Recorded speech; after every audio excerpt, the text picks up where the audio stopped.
High voltage ম্যাচে Norway এবং Brazil মুখোমুখি হচ্ছে। তো এই ম্যাচ নিয়ে যে আগ্রহ সমর্থকদের মধ্যে, এর কারণ হচ্ছে আর্লিং হল্যান্ড এবং ভিনিসিয়াসের দ্বৈরথ দেখার জন্য। যেটা আমরা ফ্রান্সের বিপক্ষে নরওয়ের ম্যাচের সময় আশা করেছিলাম যে এমবাপ্পে এবং হার্ল্যান্ডের দ্বৈরথ দেখতে পাবো, কিন্তু নরওয়ের কোচ সেই আশায় জল ঢেলে দিয়েছিলেন এতে এই হার্ল্যান্ডকে বেঞ্চে বসিয়ে। তো এবং পুরো ম্যাচে তিনি হার্ল্যান্ডকে মাঠে নামাননি। এখন আজকে আমরা আশা করি যে ভিনিসিয়াস এবং হার্ল্যান্ডের দ্বৈরথ দেখতে পাবো, যদি ইনজুরি জনিত কোনো প্রবলেম না থাকে। এই দুইজনের দ্বৈরথ আমরা দেখতে যাচ্ছি, এটা মোটামুটি নিশ্চিত। আর এই ম্যাচে ব্রাজিলের যে স্কোয়াড, সেটাতে ইনজুরির থাবা আবারও পড়েছে, যার কারণে এই ম্যাচে লুকাস পাকেতাকে পাওয়া যাচ্ছে না। এবং কি যেটা দেখলাম যে নিউজে, লুকাস পাকেতা শুধুমাত্র ব্রাজিল যদি ফাইনালে যেতে পারে, ফাইনাল পর্যন্ত, তাহলে হয়তোবা ফাইনালে তাকে পাওয়া যেতে পারে। এটা ব্রাজিলের জন্য বড় একটা ক্ষতি, কোনো সন্দেহ ছাড়াই বলা যায়। কারণ হচ্ছে পাকেতা কিন্তু সেই রেয়ার মিডফিল্ডারদের একজন, যে কিন্তু একই সাথে ক্রিয়েটিভিটি প্রডিউস করে। শুধু তাই নয়, সে একই সাথে কিন্তু ওয়ার্ক রেটও প্রডিউস করে। এটা হচ্ছে অর্থাৎ ওয়ার্ক রেট প্লাস ক্রিয়েটিভিটি, দুইটার যে রেয়ার সিবি, এই সিবির মিডফিল্ডার কিন্তু পাওয়াটা খুবই টাফ। এবং বাঁ পায়ের মিডফিল্ডার কিন্তু বর্তমান বিশ্বে খুব রেয়ার ইয়াতে বলা চলে। বাঁ পায়ের মিডফিল্ডারদের মধ্যে যদি নাম নেই, তাহলে দুজন আছে। এটা হচ্ছে নরওয়ের মার্টিন ওডেগার্ড, যে নরওয়ের ক্যাপ্টেন এবং আর্সেনালেরও ক্যাপ্টেন। আর একজন হচ্ছে এই রিয়াল মাদ্রিদে এবং তুরস্কের যে মিডফিল্ডার আর্ডা গুলার। তো এদের মধ্যে হচ্ছে পাকেতার কিন্তু একটা দুর্ভাগ্য, যে ব্যাটিং সংক্রান্ত জটিলতায় ফেসে গিয়ে সে সিটিতে যেতে পারেনি। না হয়তো সে সিটিতে যাবে এরকম একটা, মোটামুটি সবকিছু কনফার্ম হওয়ার পরে সে ব্যাটিং সংক্রান্ত যে সমস্যাটা পড়েছিল, সেটার কারণে সে আর সিটিতে যেতে পারেনি। পরবর্তীতে এখন ব্রাজিল লিগে খেলছে। এখন সে ক্যারিয়ারে তার সেরা ছন্দে নেই, এটা নিশ্চিত। কিন্তু সে তারপরও যা প্রডিউস করছে, এটা ব্রাজিল স্কোয়াডের জন্য বড় একটা প্লাস পয়েন্ট ছিল বা অ্যাডভান্টেজ ছিল বলা চলে। সেটাতে এখন আর মানে সেটা আর ব্রাজিল পাচ্ছে না। এটা ব্রাজিলের জন্য একটা বড় ক্ষতি। কারণ হচ্ছে ব্রাজিলের কার্লো আনচেলত্তি গত ম্যাচে জাপানের সাথে স্কটল্যান্ডের ম্যাচে যে একাদশ নামিয়েছিলেন, সেই অপরিবর্তিত একাদশটা এই মাঠে নামিয়েছিলেন। কিন্তু তিনি এই প্রথম তিনি একটি ফিক্স একাদশ পরের ম্যাচে ব্যবহার করতে পেরেছিলেন, কিন্তু সেটা 3 ম্যাচেও ব্যবহার করতে পারলেন না। এটা একটা বিষয়। এর মধ্যে এখন বিষয় হচ্ছে পাকেতার জায়গাটা কে নেবে। তো যা বোঝা যাচ্ছে যে দানিলো সান্তোসই হয়তোবা একাদশে থাকতে পারেন, তার সম্ভাবনাই বেশি। আর কিন্তু সোশ্যাল মিডিয়া বা এত দেখছি যে এডারসন, যে আটলান্টার যে মিডফিল্ডার, আটলান্টা খেলে, তাকে প্রেফার করার কথা বলছে। যে মানে এডারসন খেলা উচিত বলে অনেকে মনে করছেন, কারণ এডারসনের যে প্রোফাইল, এটা নরওয়ের সাথে কাজে লাগতে পারে বলে মনে করছেন। এখন আমার কাছে মনে হচ্ছে যে ব্যক্তিগতভাবে দানিলো সান্তোসকেই কার্লো ইউজ করবেন বলে মনে হচ্ছে। এখন একাদশ ঘোষণা করলে বলা যাবে যে কি করতে চলেছেন কার্লো।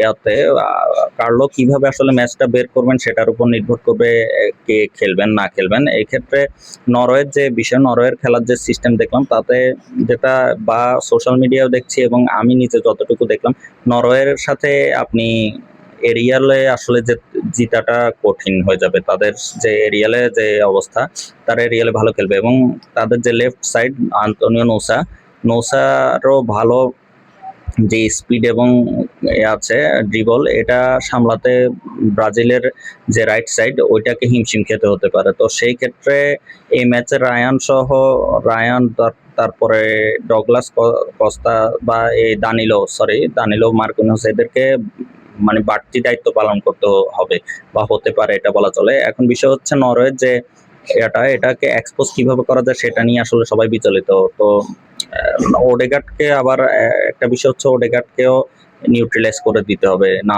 নয়তো ব্রাজিল একটা বড় হুমকির মুখে পড়তে পারে ওডেগার্ডের কাছ থেকে।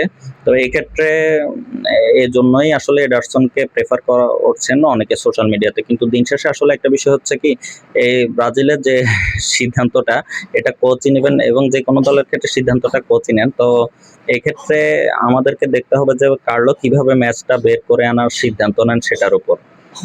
তো কার্লো যদি চিন্তা করেন যে মানে ইয়াতে যে বিষয়টা কার্লোর মধ্যে একটা বিষয় হচ্ছে, কার্লো কিন্তু দল দেখে সেই হিসেবে একাদশ সিলেক্ট করার চেষ্টা করেন বা করছেন, এটা হচ্ছে তার একটা বড় বিষয়। তো আর আরেকটা বিষয় হচ্ছে, কার্লোর একটা বড় গুণ হচ্ছে যে কোনো প্লেয়ার থেকে যে কোনো পরিস্থিতিতে তিনি কিন্তু সাধারণত বেস্ট আউটপুটটা বের করে নিয়ে আসতে পারেন।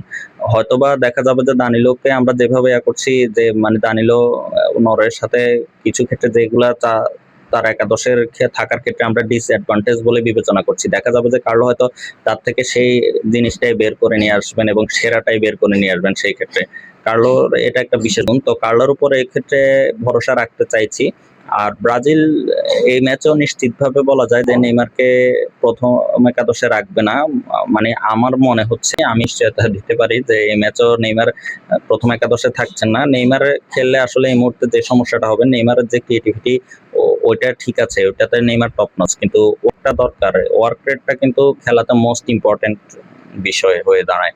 নয়তো আপনি আসলে মানে প্রতিপক্ষকে চাপে ফেলতে পারবে না। প্রতিপক্ষকে চাপে ফেলে প্রতিপক্ষ থেকে আপনি কি আদায় করতে পারেন, এটাই হচ্ছে ট্যাকটিক্যাল সুপিরিয়রিটি বলা চলে, বা ট্যাকটিক্যালি আপনি কি আদায় করে নিতে পারছেন, প্রতিপক্ষকে কাজ করতে করে প্রতিপক্ষের মাধ্যমে কাজ করে আপনি আপনার সাফল্য বের করে আনতে পারছেন কিনা, বা আপনার ফায়দাটা আপনি লুটতে পারছেন কিনা, সেটার উপর কিন্তু ম্যাচ ডিসাইডিং যে ফ্যাক্টরটা এটা নির্ভর করে আর কি। এখন দেখার বিষয় যে কার্লো এক্ষেত্রে কি করেন, অপেক্ষা করতেই হচ্ছে। আর আরেকটা বিষয় হচ্ছে, এই ম্যাচে ব্রাজিলের বড় সমস্যা হচ্ছে দানিলো, তারপরে এরা এই ক্যাসিমিরো, বিশেষ করে ক্যাসিমিরোর কথা বলবো। এই ম্যাচে যদি একটা হলুদ কার্ড কনসিড করে, তাহলে যদি ব্রাজিল যদি কোয়ার্টারে কোয়ালিফাই করে, তাহলে ক্যাসিমিরো আর পরের ম্যাচটা খেলতে পারবে না। তো ক্যাসিমিরো এই ক্ষেত্রে ব্রাজিলের জন্য একটা ডিসঅ্যাডভান্টেজ বলবো, কারণ ক্যাসিমিরো তার সেরা শেপে নেই, নিঃসন্দেহে এটা বলা যায়। কিন্তু ক্যাসিমিরো যে ক্ষেত্রেও যেটা বলবো যে তার যে ওয়ার্ক রেট, সেটা এই ব্রাজিলের কারণেই। এবং ক্যাসিমিরোর অভাবটা ব্রাজিল কিন্তু 2018 সালের বিশ্বকাপে বেলজিয়ামের সাথে ম্যাচে টের পেয়েছিল। ফ্যাবিনহো বা যার কথাই বলি, ক্যাসিমিরোর রোলে ক্যাসিমিরো হয়তো তর্ক সাপেক্ষে, যদি আমি বলি যে সর্বকালের সেরা, তাহলে তর্ক সাপেক্ষে বলছি, যে একদম আনডাউটলি বলছি না, তর্ক সাপেক্ষে যদি সর্বকালের সেরাদের একজন বলি, তাহলে হয়তো আমার সাথে মানে দ্বিমত করার লোক খুঁজে পাওয়া যাবে না। তো এই ক্ষেত্রে আমি বলবো যে ক্যাসিমিরোকে যেভাবে হোক মানে চেষ্টা করতে হবে যে কার্ডটা বাঁচিয়ে খেলতে হবে, অর্থাৎ কার্ড যা না দেখে তার সেরাটা দেওয়ার চেষ্টা করতে হবে, সতর্ক থাকতে হবে, সেটাই আশা করব। আর হারল্যান্ডকে নিউট্রালাইজ করার জন্য গ্যাব্রিয়েলকে মানে এই ম্যাচে তার সেরা ইয়াটা দিতে হবে, সেরা এফোর্টটা দিতে হবে বলে মনে করি। নয়তো যে অবস্থা, মানে হার্ল্যান্ড হচ্ছে সেই লোক যে একটা টাচ করার সুযোগ পেলে ডিবক্সের আশেপাশে সেখান থেকে গোল করে ফেলার সামর্থ্য রাখে। তো এই দিকেও ব্রাজিলকে নজর রাখতে হবে। আর ব্রাজিলের যে প্লাস পয়েন্ট, সেটা হচ্ছে ভিনিসিয়াস আছে। এই ব্রাজিল ভিনিসিয়াসের ব্রাজিল, এবং এই ব্রাজিল ভিনিসিয়াস ভালো খেললে এই ব্রাজিল ভালো খেলবে, ভিনিসিয়াস খারাপ খেললে ব্রাজিল খারাপ খেলবে। এটা যেমন বিষয়, তেমনি ব্রাজিলের একটা বড় সমস্যা হচ্ছে কুনহার সাথে ভিনিসিয়াসের কেমিস্ট্রিটা যদি কোনোভাবে ক্লোজ করে দিতে পারে, বা নিউট্রালাইজ বা কিংবা বলি এক্সপোজ করে দেওয়া, ওইটা যদি করতে পারে নরওয়ে, তাহলে ব্রাজিল সমস্যায় পড়বে। সেই ক্ষেত্রে নেইমারকে দরকার হবে দ্বিতীয়ার্ধে থেকে ইয়াতে করতে হবে। আর এবং নেইমারকেও লাগবে, এবং এনরিককেও হয়তো বা দ্বিতীয়ার্ধে ইউজ করতে হতে পারে। এটা দেখার বিষয় যে কার্লো কিভাবে কি করে। তো আমি আসলে রায়ানকে খেলালো, রায়ান ভালো করছে, রায়ান 19 বছর বয়সী একটা ছেলে হিসেবে ভালোই খেলছে, সেটা নিয়ে কোনো নাই। কিন্তু তারপরে আমার কাছে মনে হয় যে মানে ওয়ার্ক রেটের দিক থেকে যদি রাফিনহা যদি ফিট থাকে কোনোভাবে, তাহলে তাকে নামানোটা হয়তো বা ভালো হতে পারে। যদিও অনেক ক্ষেত্রে এগুলো ব্যাকফায়ারও করতে পারে, এটা বলা যায় না আসলে। কিন্তু তারপর বলবো যে সামনে যত খেলা এগোচ্ছে, তত কিন্তু বলে ভারী হচ্ছে, কারণ হচ্ছে দলগুলো আস্তে আস্তে আরো বেশি হিসেবি হচ্ছে। তো সেই হিসেবে আপনি করতে হবে আর কি।